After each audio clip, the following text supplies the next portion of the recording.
So it is the time to appreciate Fermin Lopez.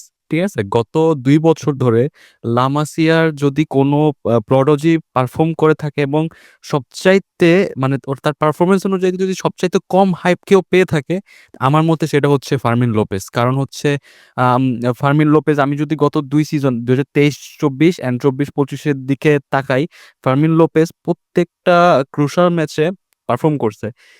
Even গতকালকেও, ঠিক আছে? Barcelona যখনই গোলের জন্য স্ট্রাগল করছে, আ মানে ফরওয়ার্ডরা খুলতে পারতেছিল না, ফার্মিন লোপেজ পারফর্ম করছে।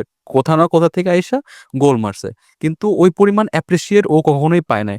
But it is the time to hype Fermin Lopez. কেন? কারণ হচ্ছে আমি মনে করি বর্তমানের মানে বার্সেলোনার স্কোয়াডের মধ্যে সবচাইতে এই ক্যাম পজিশনের জন্য সবচাইতে পারফেক্ট যদি কেউ থাকে সেটা হচ্ছে ফার্মিন লোপেজ। আই নো অনেকে বলবে ড্যানি ওলমো টেকনিক্যালি অনেক বেটার। ঠিক আছে? আমিও সেটা মানি। টেকনিক্যালি এই ড্যানি ওলমো ফার্মিন লোপেজের থেকে অনেক বেটার। কিন্তু ফার্মিন লোপেজের প্রোফাইলটা একটু ডিফারেন্ট। হি ইজ একটু ডিরেক্ট টাইপের প্লেয়ার। ঠিক আছে? ও ও ফরওয়ার্ড মানে একটু ওর ফরওয়ার্ড মুভমেন্ট একটু বেশি। ঠিক আছে? Fermin Lopez sorry Danny Olmo একটু মানে হোল্ড করতে পছন্দ করে, একটু পাসিং অ্যারাউন্ড করে তাও, কিন্তু ফার্মিন লোপেজের প্রোফাইলটা ওরকম না। ও খুবই ডিরেক্ট একটা প্লেয়ার। আর আমি মনে করি বর্তমানে হচ্ছে যেহেতু আ লেওয়া ইনজুরড এবং এই সিজনে আমি মনে করতেছি যে লেওয়া মনে হয় এত বেশি আম আ ও হয়তো স্টার্ট করবে না বা এত বেশি প্লেইং টাইম পাবে না। কিন্তু ও তো ওই হিসাবে আ আ ফার্মিন লোপেজকে আমাদের অনেক দরকার, বিকজ যখন আপনার নাম্বার 9 ড্রপ করবে, সো ওই আপনার ওই হাফ স্পেসে আপনার রান মেক করার জন্য আমি মনে করি যে Fermin Lopez is the perfect guy. ঠিক আছে? এখন কথা হচ্ছে যে আম গতকালকের ম্যাচ নিয়ে আরকি কথা বলবো। কিন্তু অনেকে বলতে পারেন যে ১ ম্যাচ দেখেই ভাই ১ ম্যাচে ২ গোল করছে, এরকম এই ফ্রেন্ডলি একটা ম্যাচে আপনি এরকম কথা বলতেছেন। কিন্তু না, আপনি শুধু এই ম্যাচ বাদ দেন। আপনি গত ২ সিজনের দিকে গিয়ে তাকান। ফার্মিন লোপেজ অ্যা এভরি বিগ ম্যাচ যখন বার্সেলোনা আ স্ট্রাগল করতেছে, শুধু বিগ ম্যাচ না, ছোট ম্যাচ, বড় ম্যাচ যেটাই বলি, প্রত্যেকটা ম্যাচই তো ইম্পোর্টেন্ট, তাই না?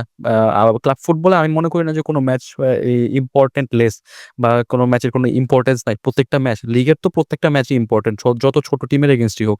সো আমি মনে করি যে ফার্মিন লোপেজ এমন টাইমে আরকি হচ্ছে নিজেকে শো আপ করছে যখন বার্সেলোনার সবচাইতে বেশি দরকার ছিল আরকি আ মা একটা মানে একটা মোমেন্টামের দরকার ছিল। ধরেন বার্সেলোনা হচ্ছে ফরওয়ার্ডরা ক্লিক করতেছিল না, গোল বের করতে পারতেছিল না। ফার্মিন লোপেজ কোথাও থেকে এসে গোল মেরে দিছে। এরকম সিচুয়েশন অনেক হইছে অ্যান্ড মোমেন্টামও বার্সেলোনার পক্ষে নিয়ে আসছে। সো ওই জায়গা থেকে আমি মনে করি যে ড্যানি ওলমোর থেকে এখন ফার্মিন লোপেজকে আরকি স্টার্টার হিসেবে কনসিডার করার সময় এসে পড়ছে আমাদের।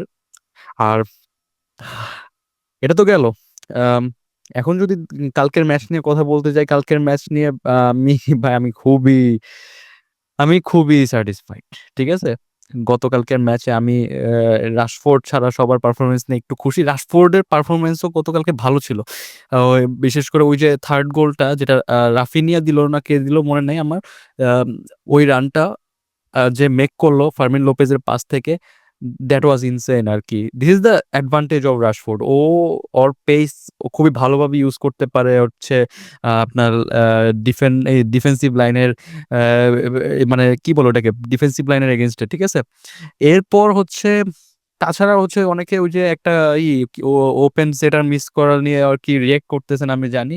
বাট একটু ধৈর্য ধরেন। সিজন স্টার্ট হোক। আম ও কি বলেন? ও আস্তে ধীরে টিমের সাথে সেটেল হোক। খেললই মাত্র ২-৩ ম্যাচ। তো ২-৩ ম্যাচে ও আমি মনে করি না এখনো ওই রিদমটা বুঝছে। কালকে একটু ওকে মানে একটু আনকমফোর্টেবল লাগতেছিল পিচে, বিকজ ও বুঝতে পারতেছিল না যে আম আরকি কি মুভ করবে বা না করবে। বাট এগুলা ঠিক হয়ে যাবে আস্তে ধীরে। এগুলা নিয়ে কোনো প্যারা নাই। আর তাছাড়া হচ্ছে লামিন ইয়ামালের ভালো একটা ম্যাচ ছিল। খুবই ভালো কি বলে? লামিন ইয়ামাল কালকে অনেক বেশি আনটাচেবল ছিল। অ্যান্ড ওভারঅল যদি দেখতে যাই, আমি আরোহকে নিয়ে কথা বলতে চাইতেছিলাম। ভুলে গেছিলাম আমি মাঝখানে। আরোহর পারফরম্যান্স নিয়ে আমি খুবই কি বলো খুশি কালকে। ও আস্তে ধীরে হান্সি ফ্লিকের এই হাইল্যান্ড ট্যাকটিক্স টা ওর কি আরকি অ্যাডপ্ট করতে পারতেছে অ্যান্ড কালকে খুবই পারফেক্টলি করছে। আমি যদি রং না হই, কালকে মেবি ১ম ১০ মিনিটে বার্সেলোনা ৫ টা অফসাইড ট্র্যাপকে ক্যাচ করছে। So it is a big deal and it is a very scary for other team যারা ইউরোপের বিভিন্ন লিগে কম্পিট করতেছে। সো দ্যাটস ইট আরকি।